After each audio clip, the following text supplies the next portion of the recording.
بیان کیا جاتا ہے کہ بنی اسرائیل میں ایک انتہائی نیک شخص رہا کرتا تھا جسے اللہ تعالیٰ نے ظاہری حسن و جمال بھی بہت دے رکھا تھا۔ وہ اپنے ہاتھ سے زنبیل بناتا اور فروخت کر کے اپنا گزر بسر کیا کرتا تھا۔ ایک دن وہ بادشاہ کے دروازے پر سے گزر رہا تھا کہ بادشاہ کی بیوی کی خادمہ نے اسے دیکھ لیا۔ جا کر ملکہ سے کہنے لگی کہ یہاں ایک آدمی ہے کہ ایسا حسین شخص کبھی نہیں دیکھا، زنبیل فروخت کرتا پھر رہا ہے۔ ملکہ نے حکم دیا میرے پاس لاؤ۔ اسے لایا گیا تو دیکھتے ہی ملکہ اس پر فدا ہو گئی۔ کہنے لگی زنبیلیں پھینک دے اور یہ چادر سنبھال۔ باندی نے کہا تیل اور خوشبو وغیرہ لا، ہم اس سے اپنی حاجت پوری کریں گے۔ اور عابد سے کہنے لگی کہ اب تجھے زنبیلیں بیچنے کی ضرورت نہیں رہے گی۔ عابد بار بار انکار کرتا رہا، کہنے لگی کہ اگر تو یہ کام نہیں کرنا چاہتا تو اس کے بغیر یہاں سے باہر بھی نہیں جا سکتا، اور دروازے بند کرنے کا حکم دے دیا۔ عابد نے یہ حال دیکھا تو کہنے لگا کیا تمہارے محل کے اوپر کوئی ضرورت کی جگہ ہے؟ کہنے لگی ہاں۔ باندی کو حکم دیا کہ اس کے لیے پانی وغیرہ اوپر لے جا۔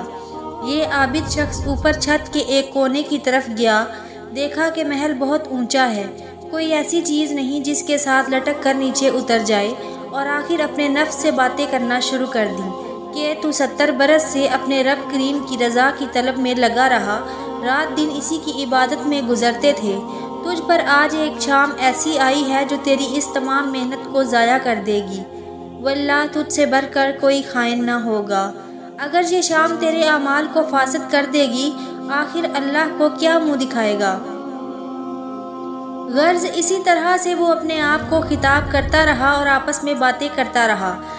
حضور صلی اللہ علیہ وآلہ وسلم فرماتے ہیں کہ اس نے جب بلندی سے کود جانے کا تہیہ کر لیا تو اللہ تعالیٰ نے جبریل علیہ السلام کو ندا دی۔ انہوں نے لبیک کہہ کر جواب دیا، ارشاد ہوا میرا بندہ میری مصیحت اور ناراضگی سے بچنے کے لیے جان کی بازی لگا رہا ہے، جا اپنے پروں سے اس کو تھام لے اور اسے ذرا بھی تکلیف نہ ہونے پائے۔ چنانچہ جبرائیل علیہ السلام نے اپنا پر پھیلایا، اسے پکڑ کر یوں زمین پر رکھ دیا جیسے ایک مہربان باپ بیٹے کو رکھتا ہے۔ فرمایا کہ عابد یہاں سے سیدھا گھر گیا، زنبیلیں وغیرہ وہیں رہ گئیں۔ سورج غروب ہو رہا تھا۔ بیوی کہنے لگی زنبیلوں کی قیمت کہاں ہے؟ کہنے لگا آج تو ان کا کچھ نہیں ملا۔ کہنے لگی تو آج رات افطار کس چیز سے کریں گے؟ کہنے لگا آج کی رات یوں ہی صبر سے کاٹ لیں گے۔ پھر کہنے لگا اٹھ کر تندور میں آگ جلا دے، اگر ہمارے ہمسائے تندور میں آگ نہیں دیکھیں گے تو نہ جانے کیا خیالات ان کے ذہنوں میں دوڑیں گے، خواہ مخواہ انہیں پریشانی کا سامنا کرنا پڑے گا۔ بیوی نے اٹھ کر تندور میں آگ جلا دی اور خود واپس آ کر بیٹھ گئی۔ ایک پڑوسن آگ لینے کو آئی، پوچھا آگ ہے؟ جواب ملا آگے بڑھ کر تندور سے لے لو۔ یہ عورت آگ لے کر واپس ہونے لگی تو گھر والی سے کہنے لگی کہ تو یہاں بیٹھی باتیں کر رہی ہے، ادھر تیری روٹیاں پک رہی ہیں بلکہ جلنے کو ہیں۔ عورت نے اٹھ کر دیکھا، تندور بہترین روٹیوں سے بھرا ہوا تھا۔ عورت نے انہیں برتن میں رکھا اور خاوند کے پاس لے آئی اور کہنے لگی کہ تیرے ساتھ اللہ تعالیٰ کا یہ معاملہ تیرے بلند درجات کی وجہ سے ہی ہو سکتا ہے، لہٰذا تو اللہ تعالیٰ سے دعا مانگ کہ ہماری باقی عمر خوشحالی اور فراخی میں گزرے۔ عابد کہنے لگا اسی حال پر صبر اچھا ہے، مگر عورت کا اصرار بڑھتا گیا، حتیٰ کہ عابد نے دعا کرنے کا وعدہ کر لیا۔ آدھی رات کو اٹھ کر نماز پڑھی اور اللہ تعالیٰ سے دعا مانگنے لگا کہ اللہ میری بیوی کا اصرار اور تقاضا یہ ہے کہ اس کو باقی عمر میں خوشحالی اور فراخی عطا فرما۔ اتنے میں چھت پھٹ گئی، یاقوت اور موتیوں سے بھری ہوئی ایک تشتری نیچے آئی جس سے تمام گھر جگمگا اٹھا۔ عابد نے بیوی کا پاؤں دبایا جو قریب ہی میں سوئی ہوئی تھی اور کہا کہ اٹھ کر بیٹھ، جو کچھ مانگتی تھی وہ سنبھال لے۔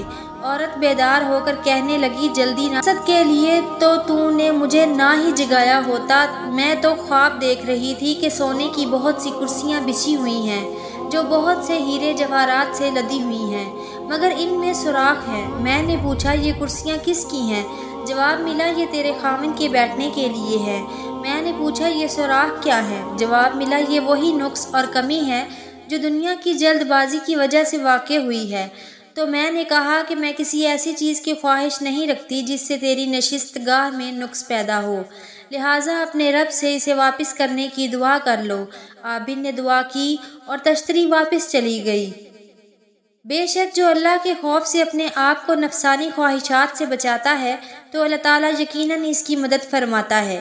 اللہ پاک سے دعا ہے کہ اللہ پاک ہمیں بھی اس واقعے سے سبق حاصل کر کے اس پر عمل کرنے کی توفیق عطا فرمائے۔ آمین۔